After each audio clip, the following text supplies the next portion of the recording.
actes yi ñuy posé tout dernièrement dina tax occidentaux yi gën ñëw étouffé. partenariat bu mel nii Pastef Chine mun nañu wax Sénégal Chine même qu'est-ce que le Sénégal yi gagne lan lañ ci mun a gagné lan la ñu mun a. yàqal bi moom bokk na ci li nga wax léegi. li mu yàqal waaw li mu yàqal déjà wax naa ci tout à l'heure alors lim ñu mën a gagné xam nga Chine nag dafa bokkul ak tubaab bi ni ñuy partenariat. Chine diggante banque privée chinoise ak banque publique doo gis différence bi. boo jël ay Imix banque ak yooyu. parce que ñun yooyu. Exim Bank. waaw yooyu yàgg nañ ci liggéey. mais ñoom en fait boo nee privé parfois da ngay juum. parce que au sens occidental. donc Chine mën na ñëw ne la loo bëgg nga ne nangam mu ne ok naa la defal yëpp après nga fayee ma ko soit benn minerai. exploité nangam. tant de année wala nga jox ma ci temps. wala nga fayee ma ko ndànk-ndànk fekk 10 ans nangam ak nangam. mais maay indi moyen maay indi xaalis maay defar maay indi ouvrier. yow doo ci def dara. parfois nag mën nañ jël quelque kii fii nangam. donc Chine bu dee occidentaux yi c'est pas possible. parce que ñoom seeni procédure administrative financière moo diis te day jaar ci ay paramètres yoo xam ni ñoom sax duñu maîtriser lépp. parce que dama ay signature fekk parlement ak nangam autorisation. bon Chine amul yooyu xaalis bi dina gaaw defar bi mën naa gaaw. doo ci dugal sa xaalis. ainsi de suite Chine mën naa gaaw ci loolu. mais ma avertir parce que am na ci droit ah waxuma am na ci droit seen vision la. ok seen vision la mais damay avertir ci benn affaire que ñi ko jéem ñëpp dañu am problème. gis nga Alpha Condé et problème mu ngi commencé bi mu signé ak Chine li ñu tuddee le contrat du siècle Guinée yi xam na li may wax le contrat du siècle Alpha dafa xëy jox chinois yi benn contrat boo xam ne chinois yi mënuñu ko woon rêver Chine xam nga Guinée accident géologique la bu dee Afrique yi ñoo fi ëpp ay minerais surtout nag bauxite ak yooyu cobalt nangam yooyu ñoo ko fi ëppale en Afrique bu dee minerai rek sous-solu Guinée li mu am ci minerai beneen pays amu ko. te yàlla assis sur de l'or yàlla dafa dajale lépp ci seen suuf soosu. ils ont tout. tey nag ñoo c'est vrai que ñàkk nañ. mais ci suuf si lépp fa. léegi nag Russie ñoo fa borom alal yu ñàkk lañ. waaw borom alal yu ñàkk lañ. très bien voilà léegi nag des faux pauvres quoi. léegi nag kii Russie. ñoo fa jëkk implanté ak bauxite beeg yooyu. léegi nag chinois yi fexe ba am benn contrat boo xam ne avec la Russie. avec la Guinée.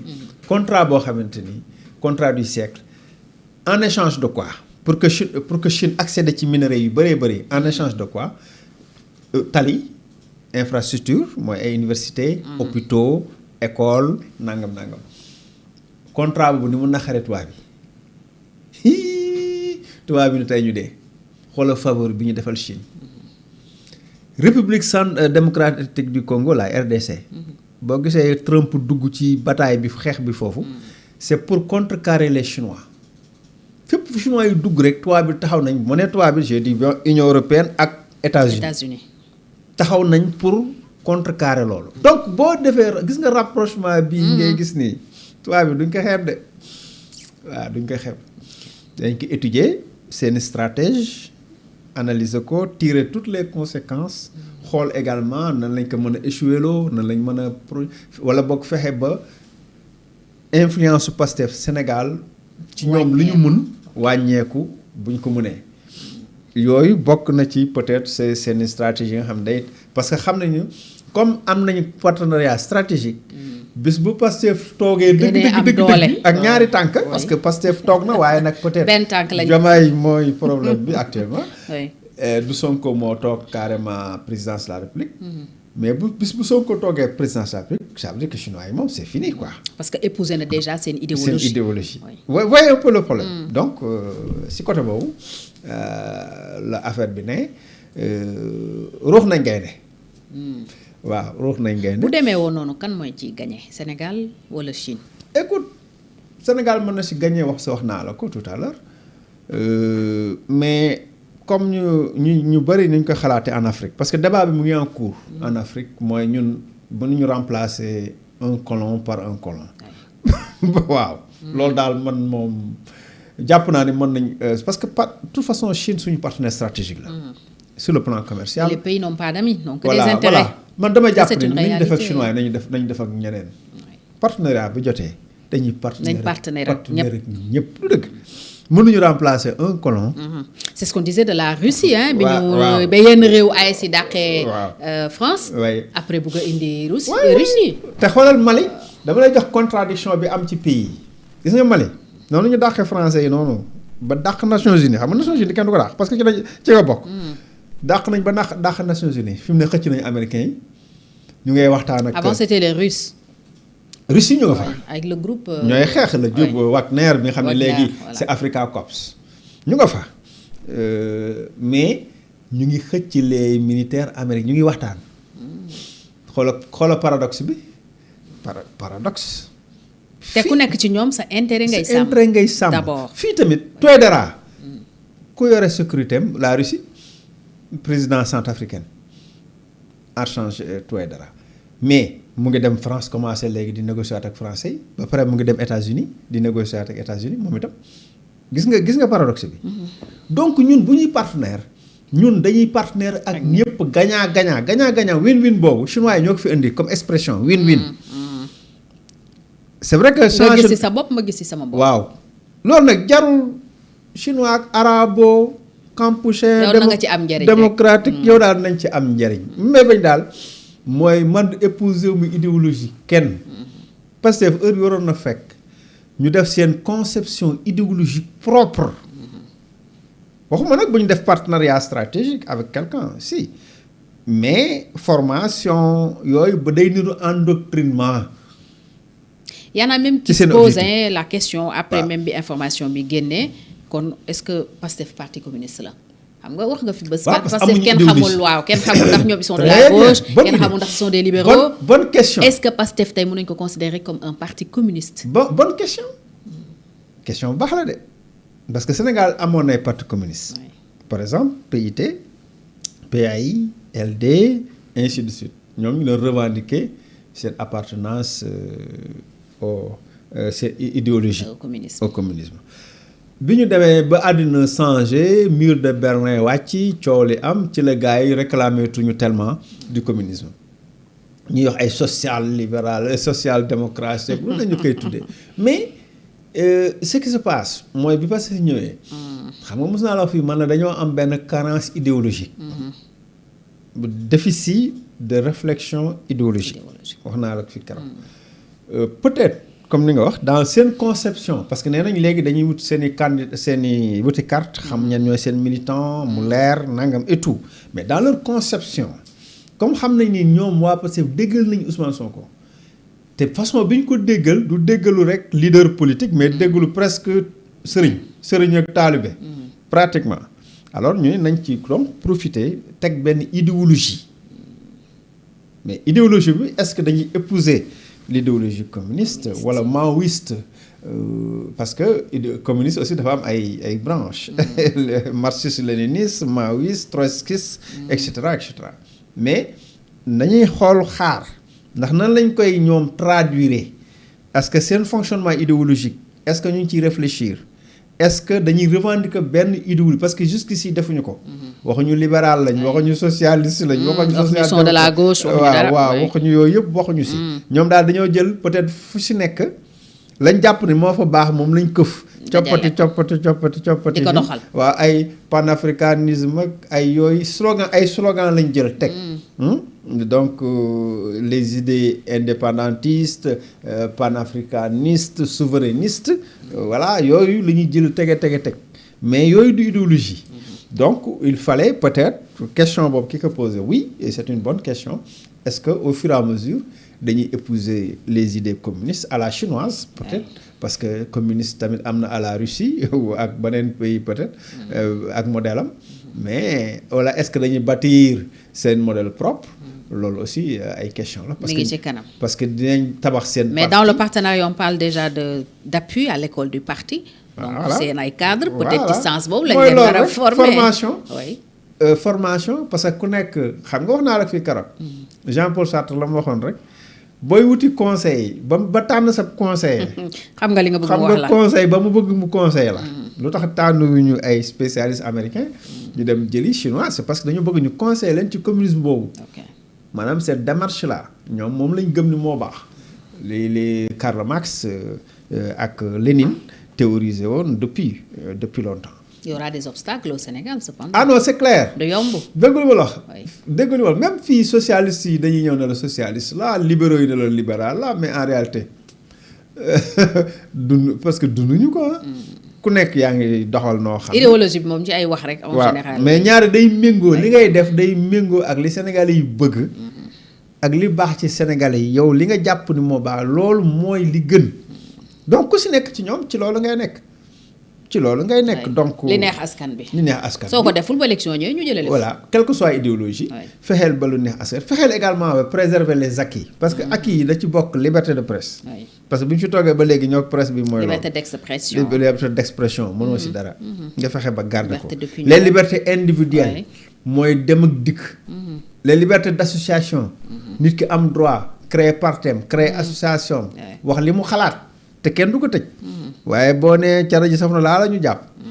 ba ci Cheikh Omar Diagne gis nga temps lañ ko mujjee convoqué. déjà qu'on parlait de rationalisation des partis. voilà ñu bëri dañu tiitoon sax ne est-ce que jëmuñu tam ci tëj buntu yi parti yi. comme ñoom am nañ ba pare ñu ne désormais kenn dootu fi créer des partis. waaw voilà mooy loolu. comme y avait des craintes en ce sens.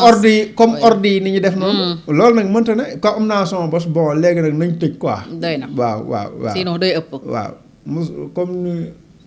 ordre yi di def. waaw wala gars yi réception ni ñu koy waxee du réception sa invitation yi yow kudd yi jeex na.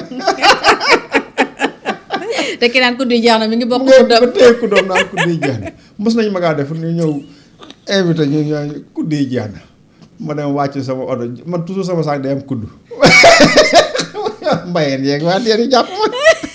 sama saak yow kay tey. sama saak day am na ko nar a jël garaam boobu bi. ñu naan kudd yi jeex na ma dem wàcc ma dem bukki sama kudd ñëw. ay nit loolu nit waxi nit la.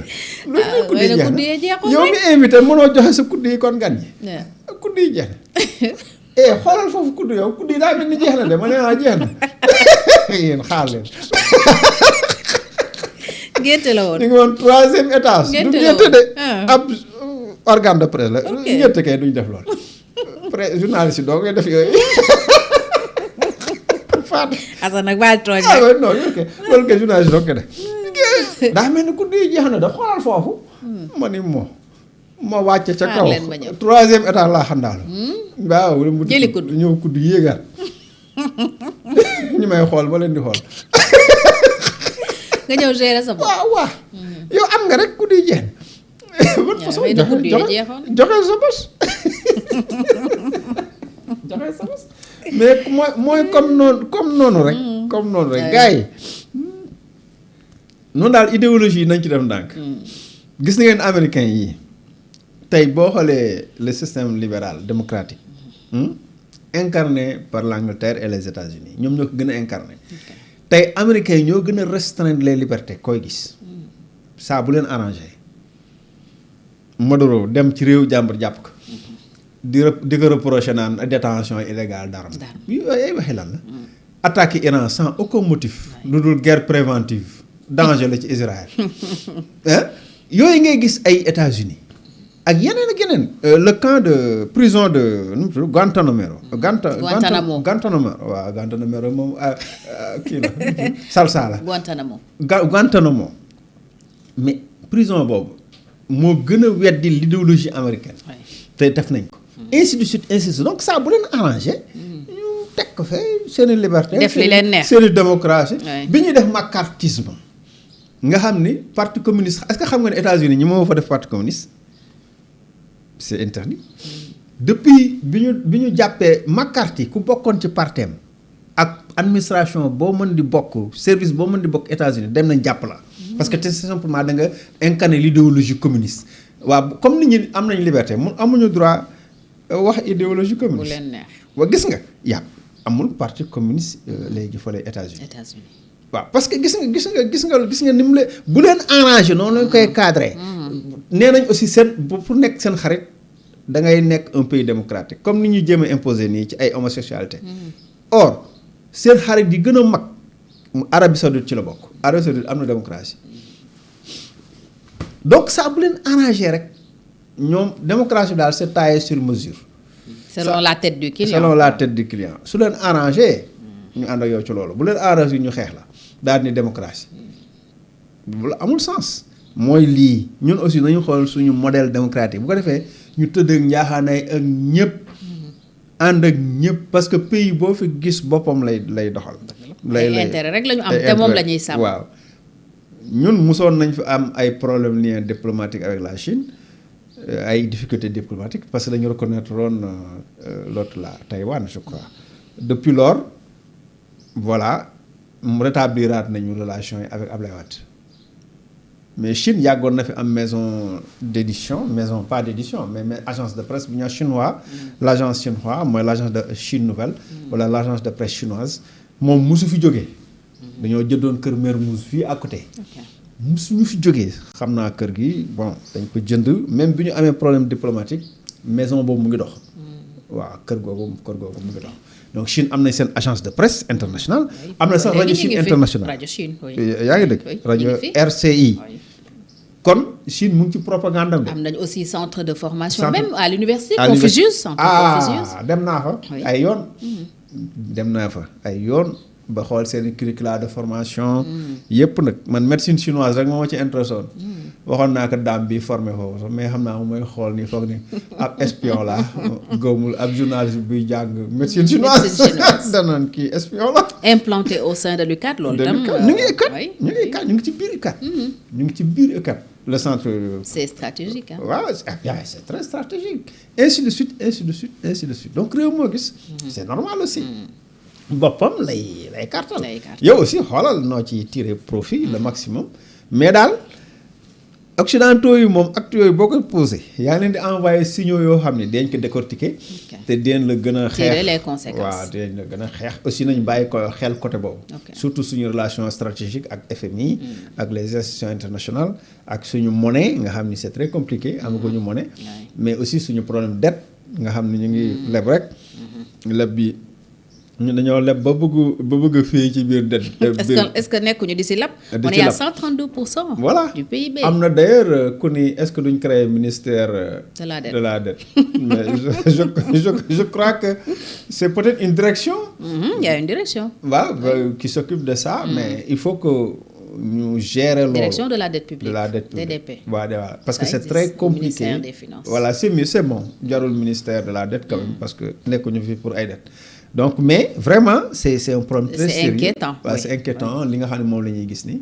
maintenant parti politique wax naa ko association nga d'ailleurs ñoom Tanor rek ñëpp socialistes yi dañu amoon l'international socialiste mais c'est différent quand même foofu cadre la woon avec beaucoup de pays l'international libéral avec donc parti yooyu yëpp dañu amoon ndey ca kaw dañu am fu ñu jokk waaw ñooñu dañ leen doon jàppale li ñu dul wax mooy financièrement xam nga idéologique la ñuy wax ba mu rafet noonu am na dara waaw am na dara si suuf la donc est-ce que Pastef day wuti ndey aussi voilà day mel ni central rek ak i syndicat woon. voilà central bi nu mu mën a def ba yaatal. yokku boppam ay syndicat da koy def. donc fii ici c'est la même chose. ay chinois aussi day am appui logistique. ak appui financier. waaw day am loolu xam nga da ngeen ko wax nii quoi. mais loolu mooy la réalité. loolu mooy suukar si. waaw koy moom dina am appui logistique dina am appui financier. alors Ousmane Sonko.